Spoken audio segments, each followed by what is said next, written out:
Udah mulai belum yuk rekamannya yuk? Oke, Nggak yuk. kelihatan di sini. Udah belum?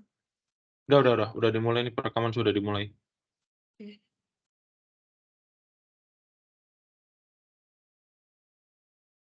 Halo semuanya, perkenalkan nama saya Nilo Putu Ayudiantini dengan NIM 2100304336 dan rekan saya. Nama saya Daniel Da Costa Colacao dengan NIM 2100302664. Di sini kami akan mempresentasikan tentang materi COVID 5.0, yaitu kerangka kerja tata kelola teknologi informasi. Yang pertama yaitu ada pengertian dari COVID 5.0, yaitu adalah sebuah kerangka kerja tata kelola teknologi informasi yang dikembangkan oleh Information System Audit and Control Association atau disingkat dengan ISACA dan IT Governance Institute atau disingkat dengan ITGA. COBIT adalah singkatan dari Control Objective for Information and Related Technologies.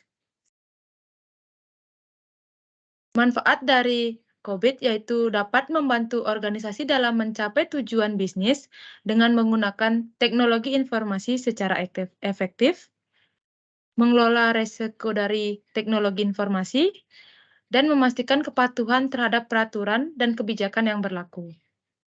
Kerangka kerja dari COBIT 5.0 ini memberikan panduan yang komprehensif dalam hal tata kelola dalam teknologi informasi, mulai dari pengembangan strategi, perencanaan, selanjutnya implementasi dan pengoperasian, hingga pemantauan dan evaluasi kerja.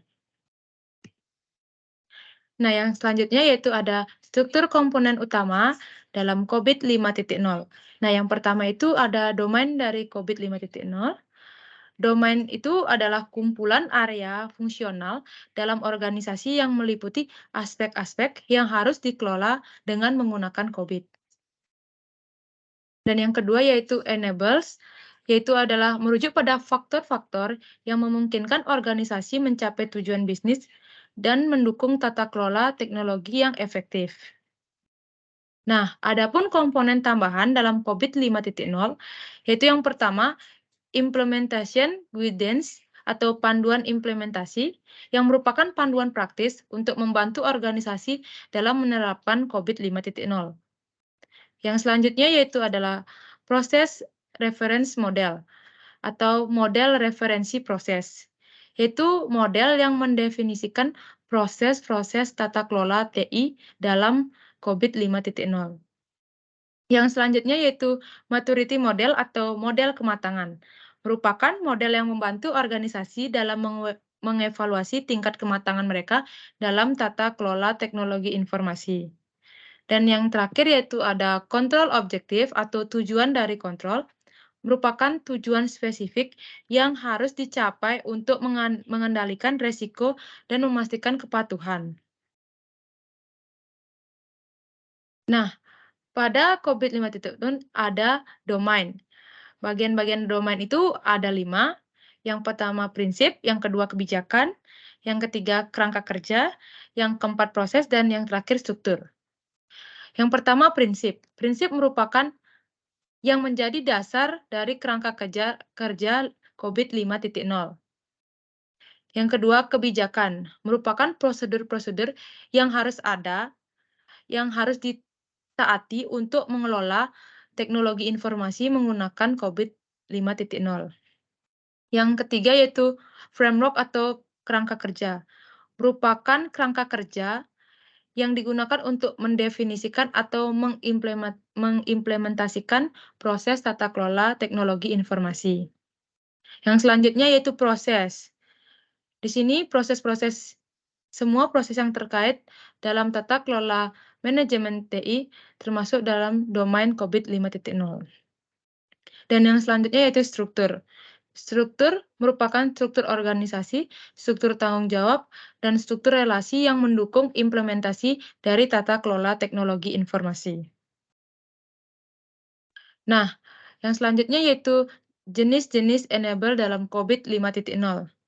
Yang pertama yaitu people atau orang, meliputi keterampilan kompetensi dari individu dalam melakukan perannya dalam organisasi.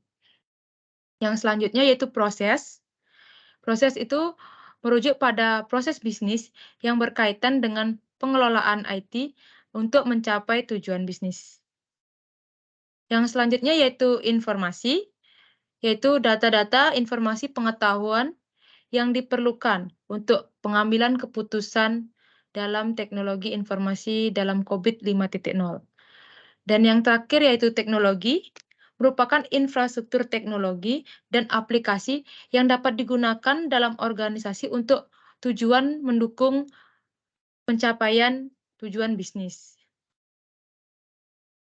Baik, untuk presentasi selanjutnya akan dilanjutkan oleh rekan saya. Selanjutnya adalah meeting stakeholder needs atau memenuhi kebutuhan stakeholder covering. Selanjutnya adalah covering the experience end to end, meliputi seluruh kegiatan perusahaan. Selanjutnya adalah applying a single interest framework, menerapkan satu framework terpadu. Yang kedua, enabling holistic approach, memungkinkan pendekatan holistik. Yang keempat adalah separing governance from management atau memisahkan data kelola dan manajemen. Selanjutnya adalah tata kelola dan manajemen dalam COVID-5. 1. Evaluate, direct, and monitor atau EDM. Proses tata kelola yang menghubungkan dengan tata kelola tujuan, stakeholder pengantaran nilai, optimasi risiko, dan optimasi sumber daya, serta termasuk dalamnya praktik dan aktivitas yang bertujuan untuk mengevaluasi pilihan strategis mengarah menuju teknologi informasi dan monitoring outcome pengawasan terhadap hasil. 2. Align Plan and Organize atau APO, menyediakan panduan untuk solusi delivery dan service delivery, serta mendukung DSS. Selanjutnya adalah area ini lingkupi strategi dan taktik serta mendefinisikan cara terbaik di mana teknologi informasi dapat berkontribusi dalam pencapaian tujuan bisnis. Realisasi dan visi strategis harus direncanakan dan dikomunikasikan dan dikelola pada perspektif yang berbeda, pengelolaan organisasi dan infrastruktur teknologi yang dengan layak. 3. Build, Recruit, and Implement atau BAI, menyediakan solusi dan mengantarkannya ke sebuah layanan. Untuk merealisasikan strategi teknologi informasi, solusi teknologi informasi harus didefinisikan dan dikembangkan dan diperoleh serta diimplementasikan dan diintegrasikan ke dalam proses bisnis.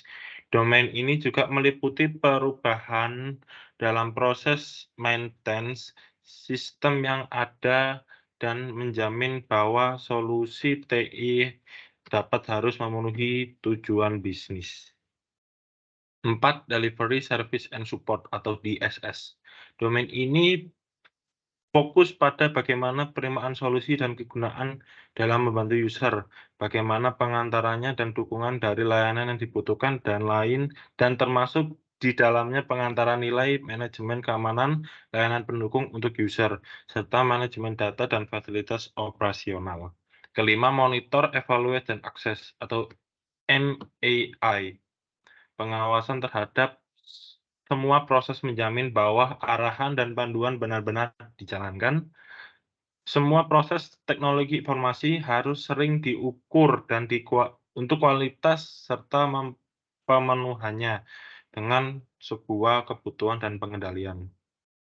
Domain ini meliputi manajemen performa, pengawasan terhadap pengendalian internal, kepatuhan terhadap peraturan dan tata kelola.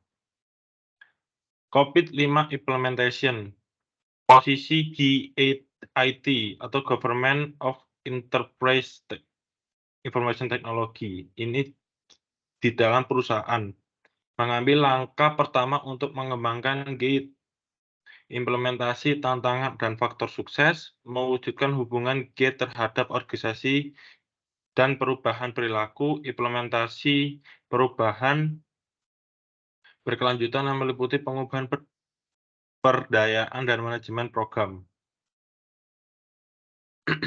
Fase pertama, what are the driver?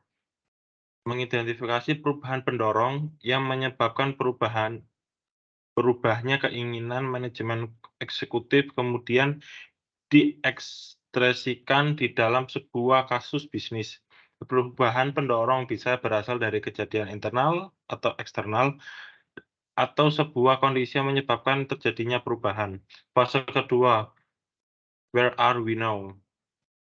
Melaraskan tujuan IT, relate dengan strategi serta resiko organisasi, serta memprioritaskan tujuan perusahaan, tujuan teknologi informasi, serta proses yang penting, tujuan organisasi dan TI terpilih, kemudian diidentifikasikan proses yang kritis dan perlu untuk didorong kemampuannya dengan menjamin keluaran yang sukses.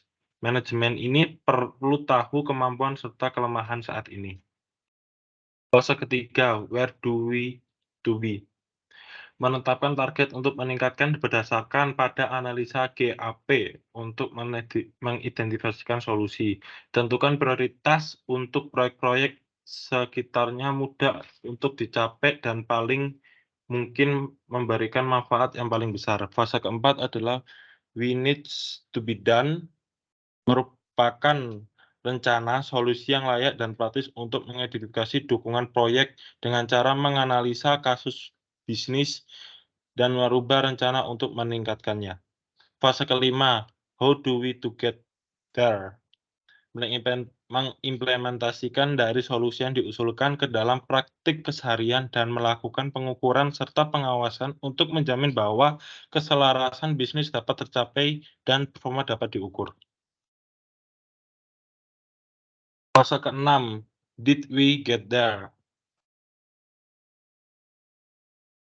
Fase pada pertahanan transisi dan peningkatan praktik tata kelola dan manajemen ke dalam operasional bisnis yang normal dalam mengawasi pencapaian dari peningkatan tersebut menggunakan matriks performance. Fase ketujuh, how do we keep the momentum going? Review kesuksesan dari inisiasi, identifikasi kebutuhan tata kelola dan manajemen, dan memaksa adanya kebutuhan untuk meningkatkan secara terus-menerus. Ini juga memprioritaskan kesempatan untuk meningkatkan tata kelola teknologi informasi di perusahaan. Terima kasih. Baik, sekian presentasi dari kami. Mohon maaf jika ada kekurangan dan kesalahan.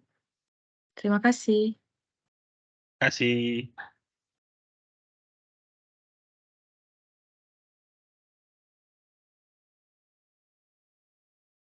Oke.